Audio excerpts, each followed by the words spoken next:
Para resolver algoritmos podemos utilizar dos herramientas: los diagramas de flujo y el pseudocódigo. El diagrama de flujo, a grosso modo, es una representación gráfica del algoritmo. Y para eso hay una herramienta que ustedes pueden descargar también para trabajar, si es que gustan, que es el DFD. Sí, es un software que lo pueden descargar, en el cual ustedes van a establecer el diagrama de flujo, lo van a poder ejecutar y van a poder ver cuál es la solución. ¿Sí? Ingresando datos y todo esto. Y el pseudocódigo, que ya les dije en la clase pasada, que es el PCInt. ¿Sí? Son las dos herramientas que ustedes pueden utilizar para poder resolver algoritmos.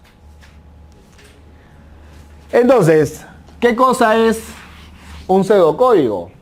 Ya la semana pasada ya hemos mencionado algo, ¿no? Un pseudocódigo es un lenguaje de especificación, ¿sí? Un lenguaje de especificación que permite traducir posteriormente esa estructura en un programa, ¿sí? Utilizando cualquier lenguaje de programación, ¿no? Esa es la ventaja de trabajar con un pseudocódigo, ¿no? Y además el pseudocódigo se basa en la lógica que ustedes le den a la solución. Es decir, el paso a paso que ustedes van a seguir para solucionar un problema. ¿Sí? Muy bien. Entonces, si el pseudocódigo permite establecer la solución de un problema, va a tener que tener un lineamiento, ¿no? Y habíamos dicho que los pseudocódigos tienen un final, ¿sí? Son finitos. Entonces aquí en este ejemplo, posiblemente de repente no lo entiendan, ¿no? Dice proceso, algo. Leer lista de variables, que son los datos que nosotros vamos a utilizar. Variables se le asigna una expresión, que puede ser una fórmula, puede ser un texto, puede ser lo que fuera, según el dato que nosotros vayamos a utilizar. Y escribir la lista es la solución a los problemas o a las fórmulas que nosotros vayamos a plantear. ¿Sí? Si lo llevo esto a castellano y viendo este ejercicio, ¿sí? Y pensando en ustedes, lo que voy a hacer es lo siguiente, ¿no? El proceso, ¿cómo se llamará el proceso, jóvenes? Si quiero resolver esto. Muy bien, proceso, ecuación. ¿Sí? ¿Qué es lo primero que tendré que hacer para resolver esa ecuación? Leer. ¿Qué cosa voy a leer? ¿Cuáles? Muy bien, A y B. Por lo tanto, acá tendré que poner leer A, B. ¿Sí? Como ya tengo A y B, ¿qué voy a tener que hacer ahora? El proceso, muy bien. ¿Y el proceso en qué consiste? ¿Dividir P qué? X es igual a menos B entre A. ¿Sí? Cuidado con el P, ¿ah?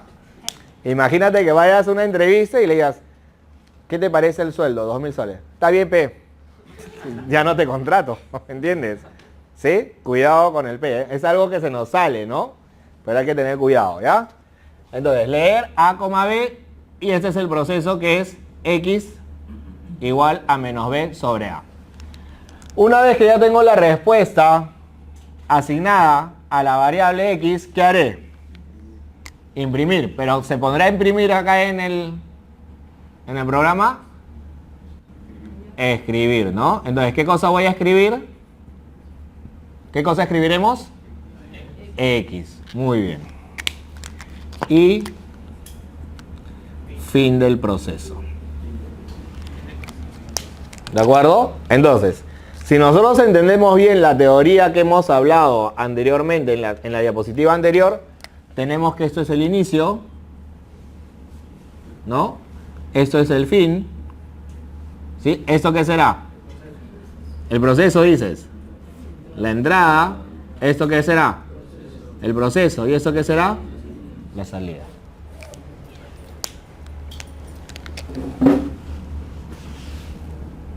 ¿Lo mismo o no lo mismo? ¿Es más fácil llevar esto a esto o llevar lo que borré hace un momento a esto?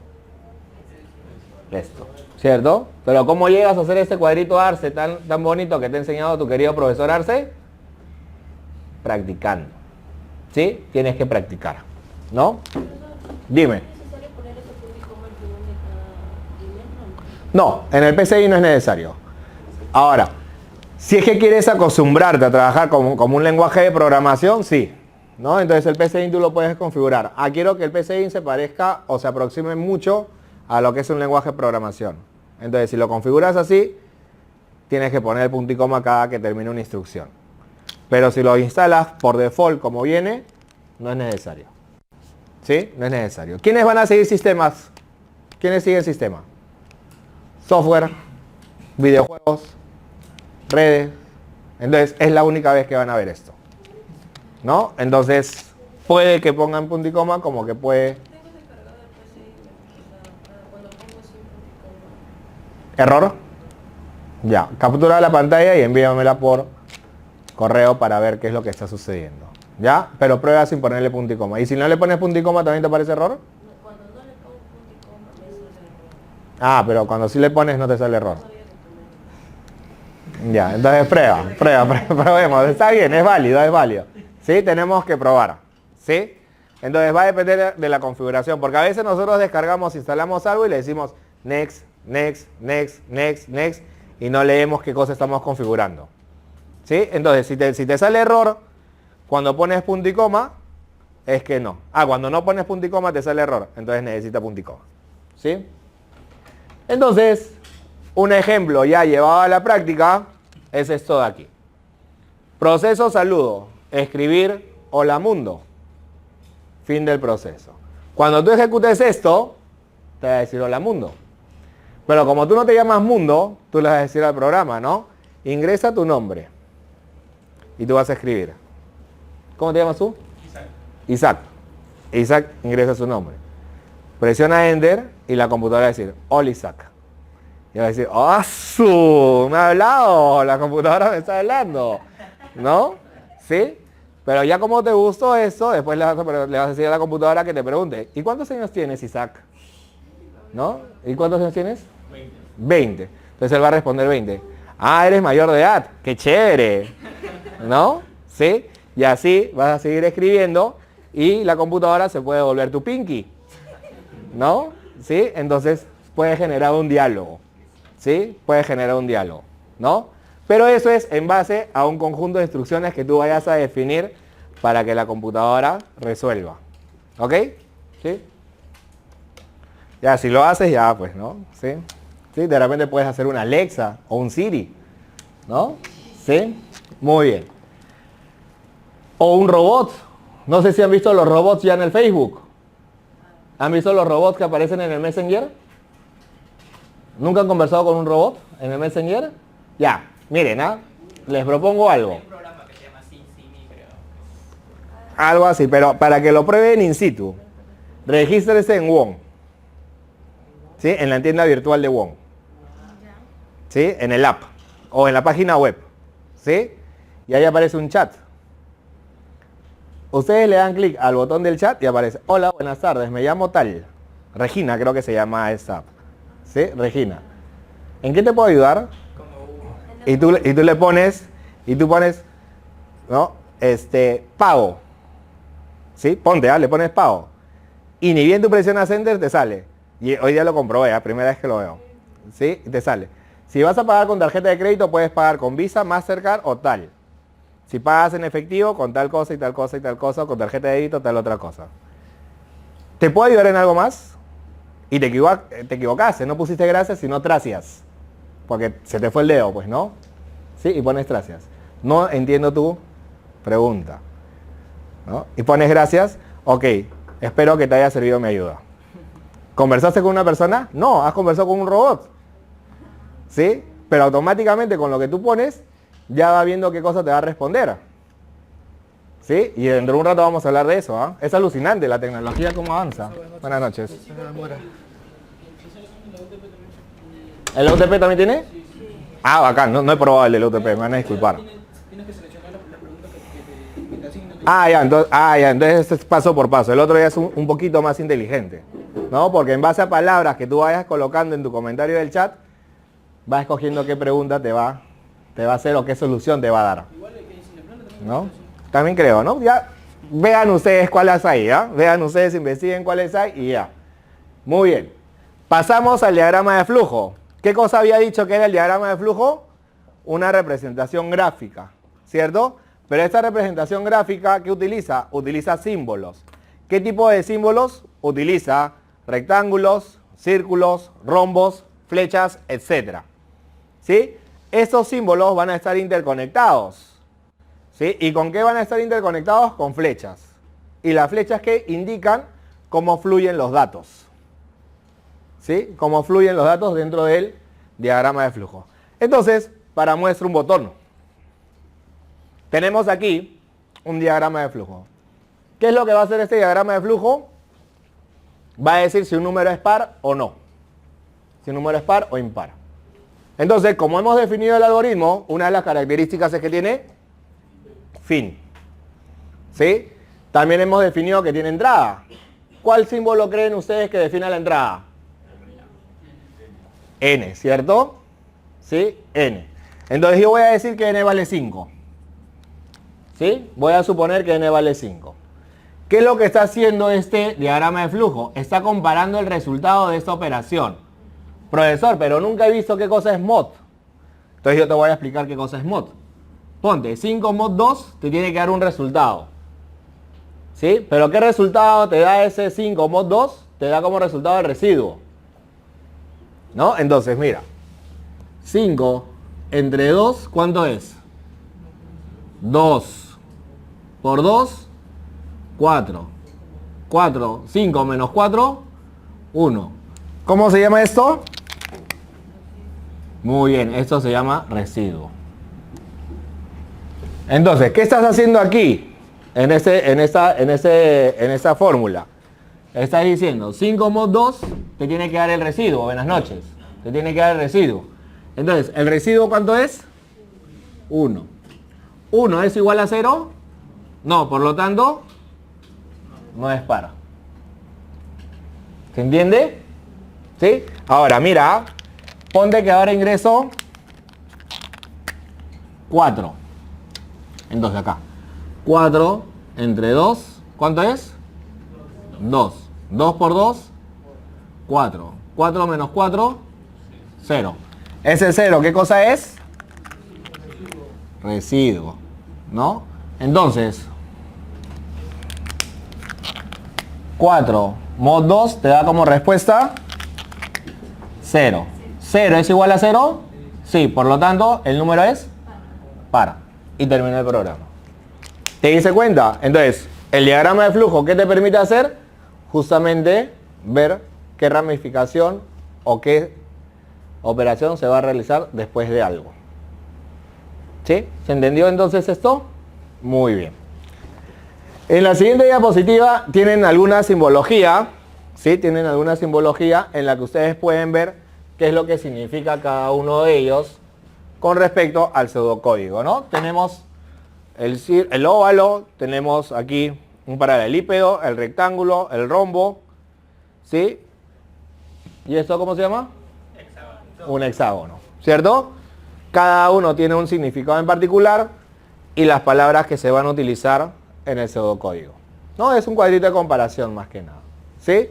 Obviamente estos símbolos no son los mismos en toda la bibliografía. Van a tener que ver, si es que revisan mi bibliografía, que algunas veces varían los símbolos, ¿no? Pero el resultado va a ser el mismo. Entonces, ya hemos visto dos herramientas. Hemos visto la herramienta del diagrama de flujo y hemos visto la herramienta pseudocódigo. A continuación vamos a ver la última herramienta, que es el lenguaje de programación. ¿Cómo está conformado un lenguaje de programación? Por programas, ¿sí? La acción que nosotros vamos a realizar se llama programación. Cuando programamos se llama programación. Pero este programa, ¿de dónde proviene? Proviene de un algoritmo. Si el algoritmo está bien definido, lo transcribimos y creamos un programa. Ese programa, ¿sí?, va a ejecutar un conjunto de instrucciones, ¿sí?, que nosotros vamos a definir en un lenguaje de programación tipo Java, tipo PCInt, tipo C++, etc. Entonces, como los lenguajes de programación han evolucionado, ¿sí? Desde que aparecieron en los años 60, ¿sí? Y ustedes no estaban ni planificados todavía, ¿sí? Habían los lenguajes de máquina, transcurrió el tiempo, los lenguajes de bajo nivel y los lenguajes de alto nivel. Cuando hablamos de lenguaje de máquina, hablamos de esos lenguajes que están muy cerca a la computadora. Por ejemplo, el assembler, ¿sí? Que era un lenguaje orientado ya a la computadora y que la computadora podía entender. Un lenguaje un poco complicado, pero que se tenía que utilizar para que la computadora haga algo, ¿no? Y para que lo entiendas más o menos, ¿no? Cuando tú le dices, te quiero, ¿no? A tu enamorado o a tu enamorada, como estás estudiando ingeniería en la UTP, ¿sí? Y se te ha pegado lo de la tecnología con el profesor Arce, tú no le vas a decir te quiero, sino le dices 11110000111. Entonces tu enamorada y tu enamorado, ¿qué va a hacer? ¡Pah! Reacciona, ¿no? ¿Sí? Ya estás conmigo, ya no estás en la universidad, ¿no? Entonces ahí le vas a decir recién cómo le tienes que decir, ¿no? Pero ese es el lenguaje de máquina, ceros y unos. La máquina lo entiende. ¿Sí? Lenguaje binario, ¿no? Luego evoluciona y pasamos al lenguaje de bajo nivel, que ya es un intermedio, ¿sí? Entre entender al usuario y entender la máquina. ¿Sí? Igual van a existir compiladores, etc. Aquí, ¿qué lenguaje podríamos utilizar? Aquí el assembler, ¿no? Les dije. ¿Sí? Y aquí podemos mencionar el Fortran y el COBOL, ¿sí? Que son lenguajes bastante antiguos que se utilizaban en los mainframes. ¿Sí? ¿Y dónde utilizan los mainframes? Los bancos transnacionales, etcétera, que actualmente están migrando, ¿no? Porque las personas que eran expertas en este lenguaje de programación, pues ya nos abandonaron hace tiempo, ¿no? Entonces, no hay muchas personas que sepan programar en este lenguaje de programación. Así que si te quieres especializar en un lenguaje de programación para ganar un poquito más de dinero, ahí tienes dos ejemplos de lenguajes de programación, ¿sí? Que están casi extintos, ¿no? Aún hay, ¿ah? Aún hay, pero son muy pocos. Entonces, ahí hay platita, hay un nicho. ¿Perdona? En la marina. Utilizan, claro, utilizan sus mainframes, los barcos y eso, utilizan ese tipo de programas, ¿sí? Los lenguajes de alto nivel son los que vamos a utilizar nosotros, ¿sí? Es un lenguaje que ya nosotros lo entendemos. ¿En qué sentido? Por ejemplo, si tú le dices a la computadora que quieres imprimir algo, tú le dices system.out.println, ¿no? Por ejemplo, ¿qué significa print? Out, fuera. System, sistema. Imprimir fuera del sistema. Entonces ya te suena algo a imprimir fuera, ¿no? ¿Sí? Entonces ya tú puedes entender más o menos lo que quiere decir. ¿Pero la computadora entenderá eso? No. Por eso hay un compilador que ese system.out.println lo convierte al lenguaje de máquina. ¿Sí? Para eso existe el compilador. Pero eso lo van a ver ya más adelante, ¿no? Si ustedes gustan, ¿no? Entonces, un ejemplo de un lenguaje de programación de alto nivel, Java. ¿Sí? Que hasta ahora nadie lo ha podido tumbar. ¿Sí? Sigue siendo actualmente el lenguaje de programación más utilizado a nivel mundial. ¿Sí? A nivel mundial. Muy bien. Entonces, esto ya se los acabo de decir. Y pasamos a los ejercicios. Entonces, en el ejercicio que tenemos acá o en el ejemplo que tenemos acá, lo que tenemos que hacer es calcular el área de un cuadrado. ¿Sí? Entonces, como ustedes saben, ¿cuál es el área de un cuadrado? ¿Cómo se calcula el área de un cuadrado? Lado al cuadrado, ¿no? Entonces, lo que ya ha hecho este ejercicio es indicarnos qué necesitamos como entrada. ¿Qué necesitamos como entrada? Lado. Nos ha dicho qué tenemos que hacer para procesar, que es área igual lado por lado. Date cuenta que han puesto lado al cuadrado. Date cuenta, ¿sí? Ha puesto lado por lado. Por algo lo habrá puesto, ¿no? Y una vez que ha obtenido el resultado de la operación lado por lado, ¿qué cosa está haciendo? Va a mostrar ¿qué cosa? El área. Ahora, si llevo esto a mi querido cuadrito Arce, ¿qué es lo que vamos a tener? En la entrada, ¿qué cosa tendré que poner? Lado, muy bien. ¿Sé cuánto vale el lado? No, iba a decir sabemos, ¿no? Pero me ganó. No sabemos, ¿sí? ¿Sabemos cuánto vale el área? No, tampoco sabemos. ¿Pero sabemos cómo calcular el área? Sí, ¿no? El área será igual a ¿qué? Lado por lado. Entonces, si te das cuenta, ¿sí? Si te das cuenta, acá está el pseudocódigo que tú vas a escribir en el PCInt. Entonces, mira. Definir lado y área.